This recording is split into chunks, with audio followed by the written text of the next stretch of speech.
ഈ കൊല്ലപ്പെട്ട 5 പേരുടെ വിശദാംശങ്ങൾ പറയും. അമൃത, 5 പേർ. ഒന്ന് അഫ്സാൻ എന്ന് പറയുന്നത് ഈ കൊല നടത്തിയ ആളുടെ സഹോദരനാണ്. അഫ്സാൻ മരിച്ചിട്ടുണ്ട്. അത് 9ാം ക്ലാസ് വിദ്യാർത്ഥിയാണ്. വളരെ 8ാം ക്ലാസ് വിദ്യാർത്ഥിയാണ്. ഒരു 13 വയസ്സ് പ്രായമുള്ള അയാളെയാണ് കൊലപ്പെടുത്തിയത് ഈ സഹോദരൻ. എന്താണ് കാരണം എന്ന് വ്യക്തമായിട്ടില്ല. മറ്റൊന്ന് ഒരു പെൺസുഹൃത്ത് ആരുടെ പെൺസുഹൃത്താണ് എന്ന കാര്യത്തിൽ ഒരു വ്യക്തത വരേണ്ടിയിരിക്കുന്നു. എന്നാൽ ആ വീട്ടിലുണ്ടായിരുന്ന പെൺകുട്ടിയാണ്. ആ പെൺകുട്ടിയുടെ പേര് നമുക്ക് ഇതുവരെ ലഭ്യമായിട്ടില്ല. പക്ഷേ ആ പെൺകുട്ടി മരിച്ചിട്ടുണ്ട്. പിന്നീടുള്ളത് ഉമ്മ ഷെമിയാണ്. ഈ കൊല നടത്തിയ ഈ യുവാവിന്റെ 21 വയസ്സുള്ള ഇയാളുടെ ഉമ്മ ഷെമി അത് ഗുരുതര പരിക്കുകളോടുകൂടി വെഞ്ഞാറമൂടുള്ള ഒരു സ്വകാര്യ ആശുപത്രിയിൽ ചികിത്സയിലാണ്. അത് ഗുരുതരമായ പരിക്കാണ് എന്നാണ് നമുക്ക് ലഭിക്കുന്ന വിവരം.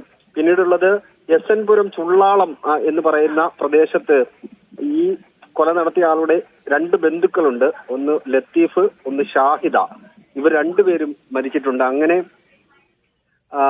4 കൊലപാതകങ്ങൾ അതുവഴി സ്ഥിരീകരിക്കുന്നുണ്ട്. പിന്നീടുള്ളത് വെഞ്ഞാറമൂട് പാങ്ങോട് എന്ന് പറയുന്ന സ്ഥലത്ത് ഈ കൊല നടത്തിയ ഇയാളുടെ വാപ്പായുടെ ഉമ്മ സൽമ ബീവി, 88 വയസ്സാണ് ആ സ്ത്രീക്ക് ഉള്ളത്. ആ സ്ത്രീയെയും ഇയാൾ കൊലപ്പെടുത്തിയിട്ടുണ്ട്.